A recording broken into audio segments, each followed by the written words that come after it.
family's like history in California kind of started with my grandparents. Like my maternal grandparents immigrated in the 60s, and that was like kind of early on in the immigration wave, because um, my grandma's brother had come to America a long time ago. Like he came in the 40s, and he's like way older. He came like on a ship, and he's still here. He's still alive, knock on wood. He's like happily married. He lives in Jersey actually. So yeah, so that's kind of where it all started. And then, my grandparents came. They originally came to San Diego and they got married there. And then they settled up in the Bay. They settled in Oakland and Berkeley. And then they had my mom and her sisters. And then, from there, I came. So the American dream definitely was a concept, like especially like talking, to my family when they first came here and like about that experience. Like, they weren't, my family didn't come from wealth. They were coming to America, like, and they mostly had like labor skills, like I don't like, they weren't educated like, college degree, but they were very educated in like skills, labor, and all that stuff. So that's like where my family really applied themselves. And, that's how my mom was able to go to college in India. So, that was really a big deal. Like, that was someone in the family was able to go to college.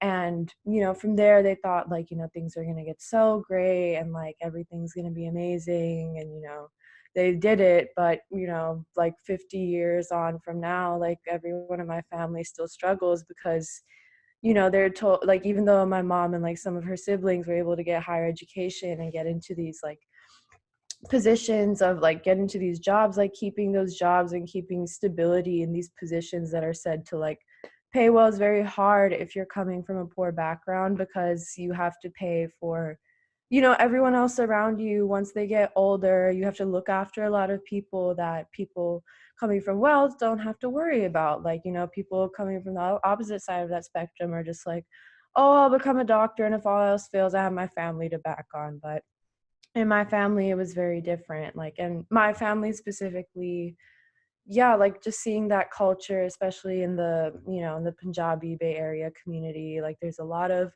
like, showing off of wealth. Like it's very attached to like caste and like all that type of nonsense that's really, debilitating to, their mindset, and just like them actually enjoying being in a different country. Like I feel like the whole time they were just focused on this dream, and now like that everyone's older, they didn't really get to enjoy the fact that they kind of like made it to this huge country where they could like, be free. And yeah, I just feel really bad about that. Like I wish that my family could have enjoyed their time, like especially like, when they were around, like the Bay Area was really beautiful, and like, it was still affordable. And now that it's like, the family that I still have left there, the ones that haven't been like displaced or pushed out, a lot of them aren't really enjoying like their later years, because there's still so many worries. Like, and especially like when I was younger, like I feel like pre-recession, my family had way more hope and how things would be looking up to versus like after that. So that was really interesting as well. And then, yeah, in India, I would say that there's a dream and a lie that is sold to a lot of people that, especially people like, I'm not Dalit, so I don't want to like speak on an experience that I'm not, that I don't know. But they definitely tell like any marginalized group there that, oh, it's the same thing, right? If you work hard, you can, get far. You don't need, like in India, there's reservations, which is like affirmative action. It's like a similar policy to affirmative action where, 33% of like electoral seats and like, just like all sorts of categories and placements in colleges and stuff are reserved for marginalized students. And especially and then marginalized students, I mean students of Dalit, Bahujan, and Adivasi background.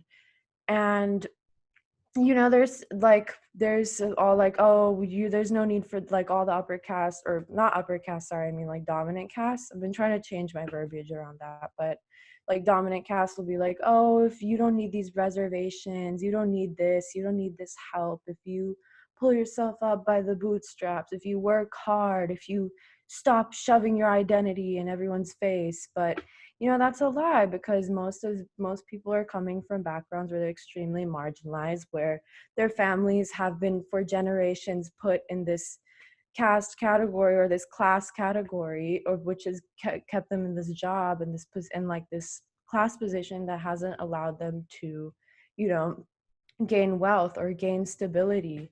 So there is like a very similar there's a very similar lie that is being told, but I think in India, it is way more sinister, in my opinion. When 9/11 happened, I was like 1 or 2 years old. And so I didn't really like, obviously I wasn't conscious of it then. But, when I was like going into like kindergarten or those like initial classes, that was like around like 2004, 2005. That's kind of when like I first kind of found out that, oh, people think Sikhs are like terrorists. What? I was like, oh, okay, that's new. And yeah, I was in kindergarten. I was going to this kindergarten.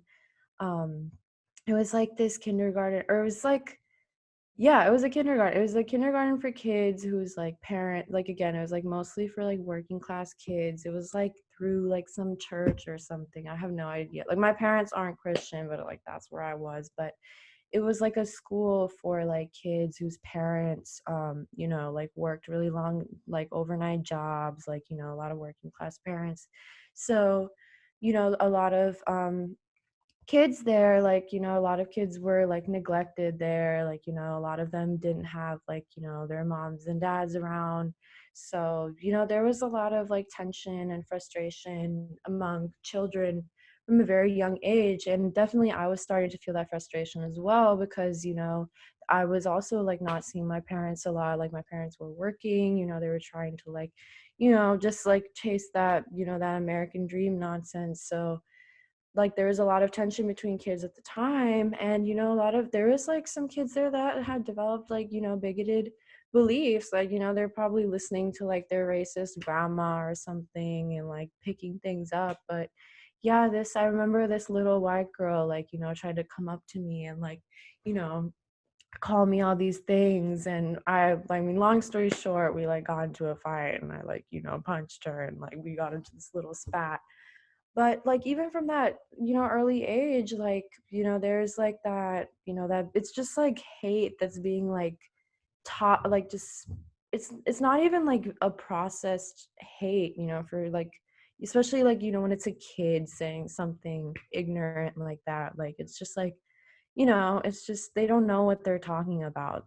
It's like, and then like with Indians as well, like a lot of these upper caste Indians, they want to come to America and go to MIT, go to Harvard, go to all these places, and like kind of mess around and have fun in America, and either settle there or come back and run like whatever XYZ empire their family has laid out for them.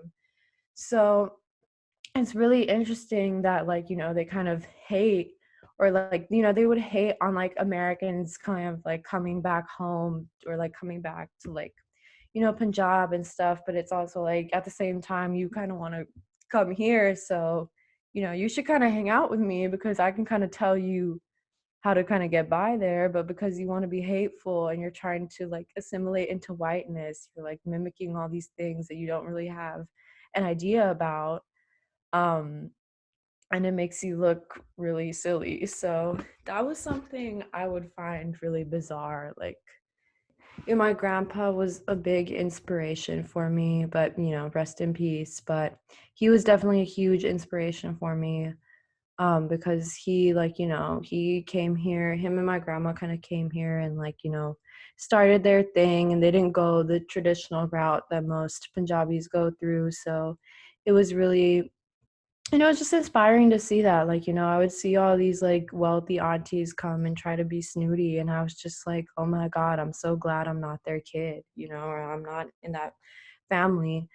Definitely my dad is like my best friend. He moved back to Punjab, but he also went through a lot during 9/11 as well. And like when I was saying like pre-recession there was more hope, it was like there's still that, but like I don't think that ever stops. Like, if Punjabis want to hustle, they'll hustle. Like, they don't care about, if someone's being racist to them, like most Punjabi, like, of course, hate crimes were experienced, but I knew a lot of Punjabis who, like, someone tried to like hate crime them and they were just like, they like, resisted. Like, they kind of broke that stereotype of like the weak South Asian, the weak, like frail, silent, submissive South Asian stereotype, which I think was really cool.